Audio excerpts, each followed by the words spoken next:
नमस्कार, times of Swaraj में आप सबों का स्वागत है। मैं हूं संतोष सिंह और आज हम टाइम्स ऑफ स्वराज में चर्चा कर रहे हैं कि बिहार की राजनीति बड़ी तेजी से करवट बदल रही है। हर दिन कुछ न कुछ सत्ता के गलियारे से या कहे लुटियन से कुछ खबरें चलाई जा रही है। खबर प्लांट भी किया जा रहा है।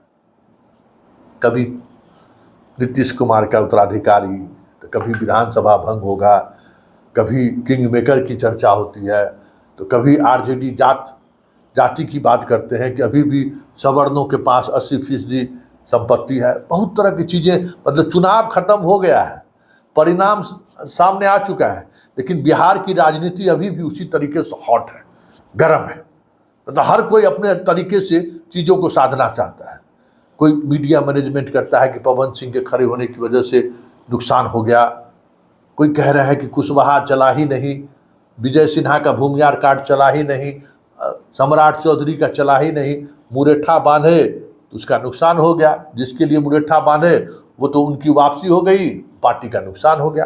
कई तरह की चर्चाएं चल रही हैं और विश्लेषण भी चल रहा है। जबकि ऐसा नहीं है कि एनडीए को यहाँ बहुत बड़ा नुकसान हुआ हो और महागठबंधन को बड़ा लाभ हुआ, ऐसा भी नहीं है। वोटिंग परसेंटेज भले राजद का बेहतर हो गया हो, लेकिन सीट में वो परफॉर्मेंस के रूप में नहीं बदल सका। 2019 में 1 सीट जीते थे, इस बार विपक्ष 10 सीटें जीती हैं, उसमें पप्पू यादव भी हैं। तो कोई बड़ा बदलाव नहीं हुआ, लेकिन चर्चाएं रोज कुछ न कुछ अलग अलग तरीके से हो रही है। चर्चा विधानसभा भंग करने को हो रही है, अब वहां भी कह रहे हैं कि अब भंग नहीं होगा। मतलब अलग अलग तरीके से चल रही है। लेकिन इसकी वजह क्या है? अचानक बिहार की राजनीति में वो क्या ऐसा फैक्टर सामने आया है जिसको लेकर बेचैनी बढ़ गई है। चाहे वो लालू परिवार की बेचैनी हो, लालू की बेचैनी हो, या फिर बीजेपी खेमे में बेचैनी हो, क्योंकि यही दो खेमा है जो ज़्यादा उत्साहित भी है और अलग अलग तरीके के बयानबाजी करने में व्यस्त भी है। कोई कहेगा कि किंग मेकर कैसे हो सकता है विजय सिन्हा, तो सम्राट चौधरी कहता है कि भाई हम लोग उन्हीं के नेतृत्व में चुनाव लड़ेंगे।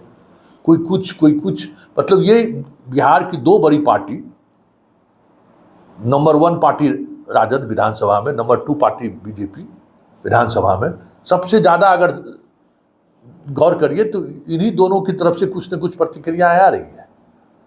और इन दोनों दलों से जो जुड़े हुए पत्रकार हैं या कुछ जदयू के खेमे से के मंत्री से भी जुड़े जो पत्रकार हैं, वो भी इस तरीके की खबर चलाने में व्यस्त है।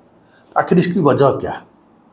पड़ताल करिए तो एक बड़ी वजह है, और वो वजह है कि नीतीश कुमार जिस तरीके से कम बैक किया है, किसी को उम्मीदवार नहीं। नीतीश कुमार 16 लोकसभा चुनाव लड़े, 12 जीते। बीजेपी 17 लड़ा, 12 जीता। चिराग 5 लड़े, 5 जीते। हम 1 लड़ा, हम 1 जीता। मतलब इन दोनों पार्टी का 100% और बाकी बीजेपी को नुकसान हुआ है। जदयू को भी 4 सीटों का नुकसान हुआ है, बीजेपी को 5 सीटों का नुकसान हुआ है। लेकिन अगर आप उसी को विधानसभा वाइज अगर आप देखें तो आप हैरान रह जाएंगे कि अगर आज चुनाव हो जाए तो राजद की स्थिति 2010 वाली हो जाएगी। मतलब किसी तरीके से डबल डिजिट में पहुंच जाए तो कोई बड़ी बात नहीं होगी। ये 2024 के लोकसभा चुनाव का संकेत है। और इस संकेत ये भी है कि 1 सीट कम लड़ने के बावजूद भी जदयू बीजेपी से 1 सीट कम लड़ी है, फिर भी अगर आप देखिए ओवरऑल विधानसभा क्षेत्र की अगर हम बात करें तो आपको जदयू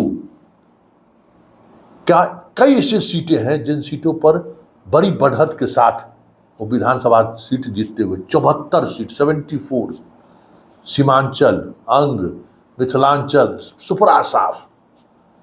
मतलब लग रहा है जैसे उस क्षेत्र में जदयू की आंधी चल रही है। 74 सीट पर बढ़त बनाया है इन्होंने विधानसभा क्षेत्र में।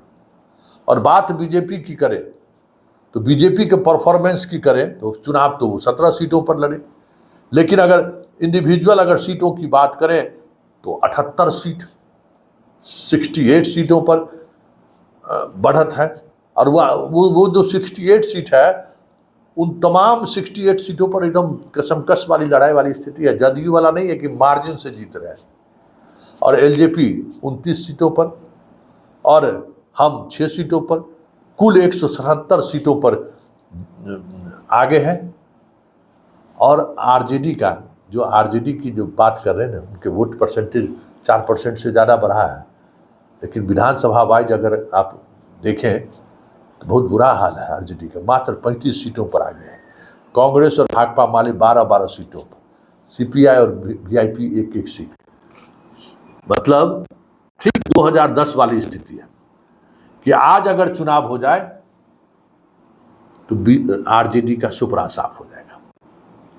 तो यही वजह है कि लालू चुनाव खत्म होने के बावजूद भी ट्वीट कर करके बिहार में जो जातिवादी मानसिकता को बनाए रखना चाहते हैं, जो वो लोकसभा चुनाव के दौरान थोड़ी कोशिश उन्होंने कुशवाहा पर की, जिसके साथ लाभ भी मिला, लेकिन सीट में परिवर्तित होता हुआ तो नहीं दिख रहा है। मात्र 32 सीट पर वो आगे हैं विधानसभा चुनाव। और अगर सीधे तैयारी फाइट हो जाए, ये तो लोकसभा चुनाव का है, विधायक के स्तर पर जब फाइट हो जाए तो 2010 वाली रिपीट हो जाए तो कोई बड़ी बात नहीं हो।